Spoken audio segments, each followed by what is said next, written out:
ಮಾನ್ಯ ಮುಖ್ಯಮಂತ್ರಿಗಳೇ, ನಿಮ್ಮ ರಾಜಕೀಯ ಸ್ವಾರ್ಥಕ್ಕಾಗಿ ಕರ್ನಾಟಕದ ಮತ್ತು ಕನ್ನಡಿಗರ ಹಿತಾಸಕ್ತಿಯನ್ನ ಒತ್ತೆ ಇಡಬೇಡಿ. ಎಲ್ಲೂ ಹೋಯ್ತು ನಿಮ್ಮ ಸ್ವಾಭಿಮಾನ? ಮುಖ್ಯಮಂತ್ರಿ ಉಪಮುಖ್ಯಮಂತ್ರಿಗಳೇ, ನೀವು ಹೇಳಿದ್ರಿ ಕೋಗಿಲು ಲೇಔಟ್ ಅಕ್ರಮ ಅಂತ ಹೇಳಿ.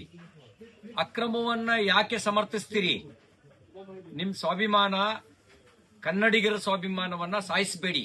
ನಿಮ್ ರಾಜಕೀಯ ತೆವಲಿಗೆ, ನಿಮ್ ರಾಜಕೀಯ ಸ್ವಾರ್ಥಕ್ಕೆ. ನಿಮಗೆ ರಾಜಕೀಯ ಅನಿವಾರ್ಯತೆ ಇರಬಹುದು. ನಿಮಗೆ ರಾಜಕೀಯ ಅನಿವಾರ್ಯತೆಯಲ್ಲಿ ಕೇರಳದ ಅಕ್ರಮವನ್ನ ಸಮರ್ಥಿಸುವಂತ ರಾಜಕೀಯ ಅನಿವಾರ್ಯತೆ ನಿಮಗಿರಬಹುದು. ಕನ್ನಡಿಗರಿಗಿಲ್ಲ, ಕರ್ನಾಟಕಕ್ಕಿಲ್ಲ.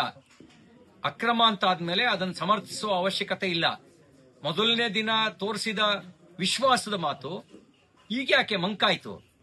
ಈಗ ಯಾಕೆ ಸಮರ್ಥನೆ ಮಾಡ್ತೀರಿ? ಅಕ್ರಮವೇ.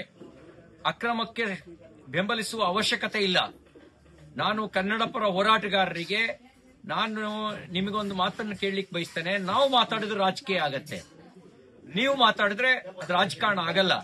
ನೀವು ಈ ಸಂದರ್ಭದಲ್ಲಿ ಹೇಳಬೇಕು, ನೀವು ಕರ್ನಾಟಕದ ಸ್ವಾಭಿಮಾನವನ್ನು ಒತ್ತೆ ಇಡುವಂತ ಅಧಿಕಾರವನ್ನ ಯಾವ ರಾಜಕೀಯ ಪಕ್ಷಕ್ಕೂ ಕೊಟ್ಟಿಲ್ಲ ಅಂತ ಹೇಳಬೇಕು. ಇಲ್ಲಿ ಕೇರಳದ ಸಂಸದ ಬಂದು ಕರ್ನಾಟಕಕ್ಕೆ ಪಾಠ ಹೇಳುವ ಅವಶ್ಯಕತೆ ಇಲ್ಲ. ಆ ಕೇರಳದ ಸಂಸದ ಇಲ್ಲಿ ಬಂದು ಭೇಟಿ ಕೊಡ್ತಾನೆ, ಇಲ್ಲಿ ಪಾಠ ಹೇಳ್ತಾನೆ ಅಂತ ಹೇಳಿದ್ರೆ ಅದು ಕರ್ನಾಟಕದ ಬಗ್ಗೆ ಅವನು ಪ್ರಶ್ನಿಸ್ತಕ್ಕಂಥ ಮಾತಾಡ್ತಾನೆ ಅಂತ ಹೇಳಿದ್ರೆ ಅಕ್ರಮಕ್ಕೆ ಯಾರೂ ಬೆಂಬಲಿಸುವ ಅವಶ್ಯಕತೆ ಇಲ್ಲ. ಅಕ್ರಮವೇ. ಅದು ಕೇರಳದವರು ಮಾಡಿದ್ರು ಅಕ್ರಮವೇ, ಕರ್ನಾಟಕದವರು ಮಾಡಿದ್ರು ಅಕ್ರಮವೇ, ಯಾರು ಮಾಡಿದ್ರು ಅಕ್ರಮವೇ. ಹಾಗಾಗಿ ಮುಖ್ಯಮಂತ್ರಿ ಉಪಮುಖ್ಯಮಂತ್ರಿಗಳಿಗೆ ಆಗ್ರಹ ಮಾಡ್ಲಿಕ್ಕೆ ಬಯಸ್ತೇನೆ, ನೀವು ಕರ್ನಾಟಕ ಮತ್ತು ಕನ್ನಡಿಗರ ಹಿತಾಸಕ್ತಿಯನ್ನ ಕಡೆಗಣಿಸಿ ರಾಜಕಾರಣ ಮಾಡಿದ್ರೆ ಕರ್ನಾಟಕದ ಜನ ಸಹಿಸೋದಿಲ್ಲ, ಕ್ಷಮಿಸೋದಿಲ್ಲ. ನೀವು ಆ ರೀತಿ ನಿಮ್ಮ ರಾಜಕೀಯ ಲಾಭಕ್ಕಾಗಿ ಕರ್ನಾಟಕದ ಸ್ವಾಭಿಮಾನವನ್ನ ಒತ್ತೆ ಇಡುವಂತ ಕೆಲಸವನ್ನ ಮಾಡಬೇಡಿ ಅನ್ನುವಂತ ಆಗ್ರಹವನ್ನ ಈ ಸಂದರ್ಭದಲ್ಲಿ ಮಾಡಲಿಕ್ಕೆ ಬಯಸ್ತೇನೆ.